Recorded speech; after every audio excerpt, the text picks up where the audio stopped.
what a pleasure to be with you, and I have such immense regard for every single person in this room that I'm going to go row by row and introduce you and compliment you. Actually, that'd be a bit of a time challenge, ultimately. But I do see so many friends and so many folks who've been wonderful activists, not just in the last couple months when everyone has become an activist. Even my mother's 80-year-old friends from Burlington, who in the midst of like the most intense moments at the Capitol that first couple weeks would call on the cell phone and say, "We're here, can you show us around?"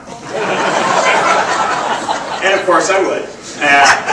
But I just want to say that there are different levels of and different stages of activists. And of course of late it has become quite a big deal to appear at the state capitol of Wisconsin, perhaps sleep over for a day or a week or 2 weeks. But I do want to call your attention to a photograph up on the Wisconsin Democracy Board campaign there, up in the corner. You can look at it later. But it's got a bunch of people standing in the Capitol with handmade signs about democracy and justice and all these good causes. And I looked at it and said, oh wow, there's a photo from one of our recent demonstrations. No, it's a photo of Democracy Campaign folks from 2006 going into the Capitol. You guys are the first ones in. Thank you very, very much. And thank you for being, you laid an awful lot of the groundwork for the struggles that we're in right now. And I have such respect for you that I hate to have to call your boss, your leader, out and condemn him for his absurd statement. He said in his wonderful remarks, "Is this the Wisconsin I know? Is this the Wisconsin I grew up in?" And I'm like, come on, we elected Joe McCarthy. We know how to make mistakes. We're very good at making mistakes. We elected Joe McCarthy, and, you know, 9 years later, we replaced him with Bill Proxmire. Okay, we know how to do this right. We defeated Gaylord Nelson and replaced him with Bob Paston. I mean, very troubling thing. But then 12 years later, we replaced Caston with Russ Feingold. So we have this pattern of making horrible mistakes and then repairing them. We elected Scott Walker, and then 14 months later, we replaced him with Russ Feingold.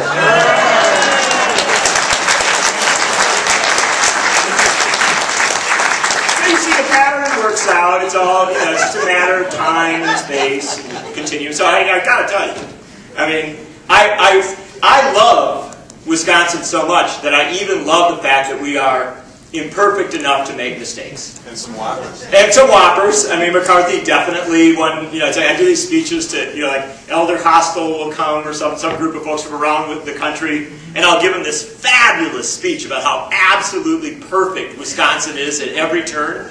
And it's just, you know, it's wondrous. It starts with, you know, the Native Americans and then the German 48ers and, you know, ex-slaves coming, and we won the Civil War, and then we did the Civil Rights Movement, and then we ended the war in Vietnam, all done by Wisconsin alone.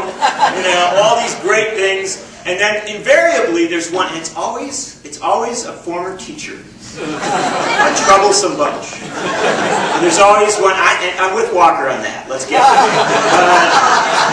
But there's always one teacher that raises the hand, you know, the question and answer period, and goes, I hear all the nice things you're saying about Wisconsin, Mr. Nichols, but what about Joe McCarthy? And you're sort of like, oh yeah.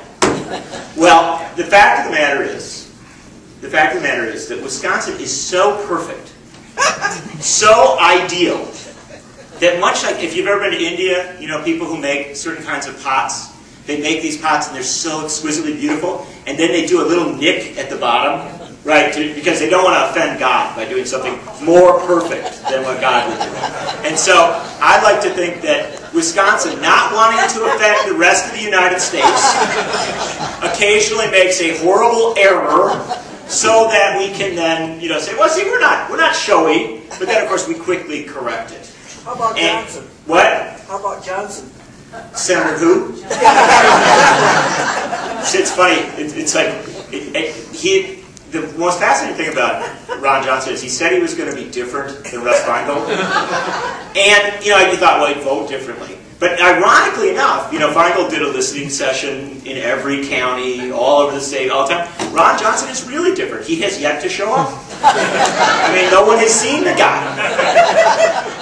And I said in a bipartisan, nonpartisan way.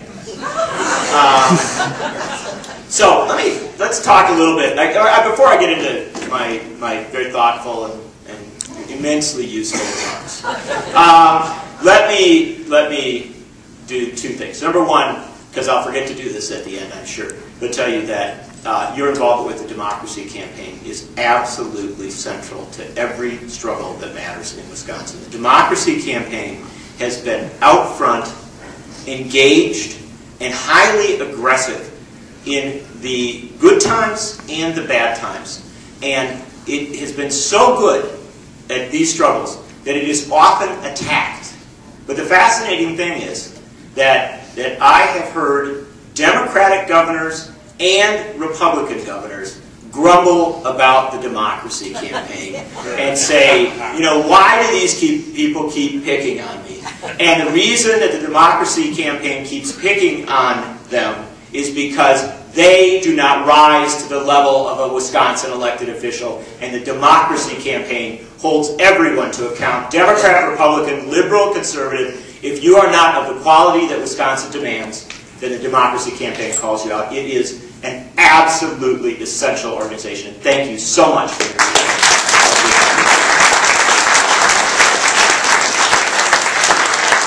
And let me also pay homage to one of the great democracy campaigners in Wisconsin history, Ben Mazzell, who passed away a couple days ago.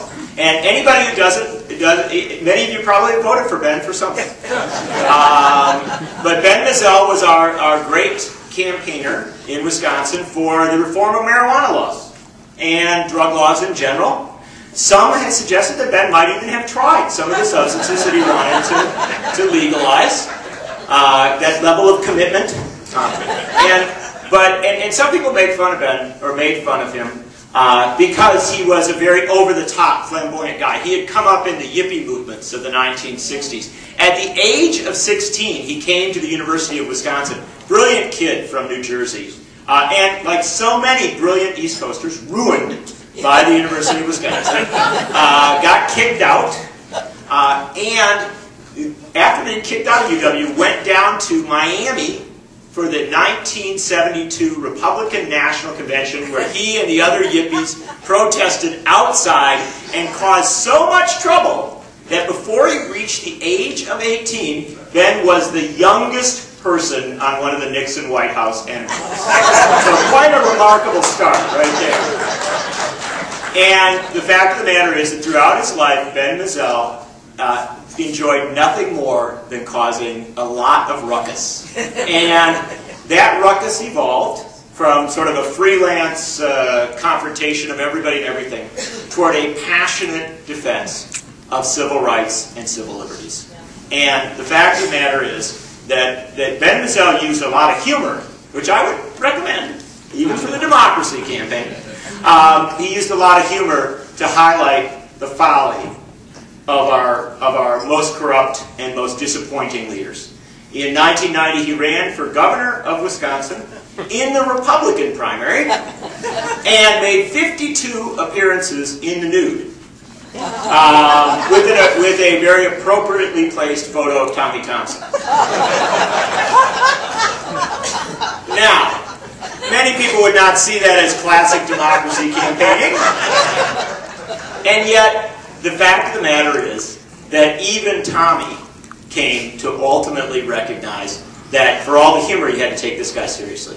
Because when he went down to a shopping mall, to a storefront, to a street corner, and he started pulling out his petition and circulating it and gathering signatures, and the police showed up to tell him, you can't do it here, this is a commercial space, or you can't do it here, somebody tells you no.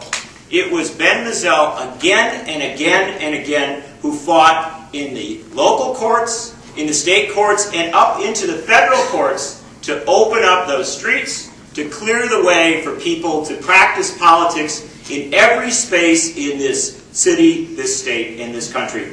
The body of law established by Ben Mizell for civil liberties, for campaigning, for politics that is not just about, the precise, pristine way of doing it, but where everybody can get involved, is simply remarkable. And I will tell you that in the last weeks of his life, he was down at the Willie Street Co-op with a petition, and the manager of the co-op came out and said, oh, you can't pass petitions out in front of this place.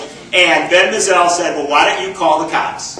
And the Madison police came, and there was Ben suffering from a very serious case of cancer in the midst between chemotherapy and radiation treatment, standing there with the police officer saying, no, go look at section 23 there, and you see that I have a right to be here. And finally the cops said, you're right, Mr. Mizell. You know more about the law and about civil liberties than anybody else. We defer to you.